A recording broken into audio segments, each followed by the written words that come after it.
अगर तुम्हारी GT interceptor की बैटरी कंसिस्टेंटली ड्रेन आउट हो रही है, ऑन करने पे बाइक स्टॉल या आरपीएम फ्लक्चुएट कर रहा है और while riding bar bar ABS light on या ऑफ हो रही है, तो इसका मतलब आपकी बाइक की RR यूनिट बदलने का टाइम आ गया है। RR unit that is regulator rectifier का बेसिक काम होता है इंजन की रॉ करंट पावर को सेफ एनर्जी में कन्वर्ट करके बैटरी को चार्ज करना एंड ओवरऑल इलेक्ट्रिसिटी को रेगुलेट करना। अब इंटरसेप्टर और GT में एक इशू है दैट इज RR यूनिट का प्लेसमेंट, जो कि स्विंग आर्म के जस्ट यहाँ पे एंड इंजन के पीछे है, जिससे कि over the time rear wheel से डस्ट एक्यूमुलेट होकर RR यूनिट का एयर फ्लो ब्लॉक कर देती है and since RR unit engine के पीछे प्लेस्ड है तो उसकी हीट भी इसे ओवर द टाइम फ्राई कर देती है और वो खराब हो जाता है। एंड अब मैं जा रहा हूँ अपनी बाइक का RR यूनिट रिप्लेस करवाने सर्विस सेंटर पहुंच के सबसे पहले किया OBD टूल से स्कैन, जिसमें डिटेक्ट हुआ high ABS voltage, wheel speed and sensor fluctuation, जो कि साइंस थे एक फॉल्टी RR यूनिट के। फट से हटाया charcoal canister and weirdly placed पुराने RR यूनिट को भी। अब मैंने नोटिस किया कि पुराना RR यूनिट था वेरो कंपनी का और नया वाला फ्लैश कंपनी का एज एन अपडेट, जिसको बाइक में वापस अपनी वियर्ड जगह पे इंस्टॉल कर दिया।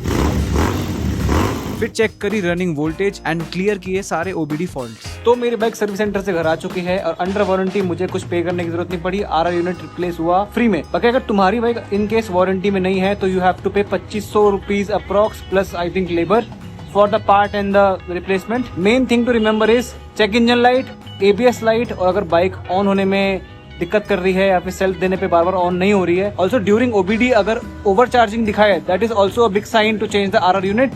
Ride safe and see you next one. Video like कर दो।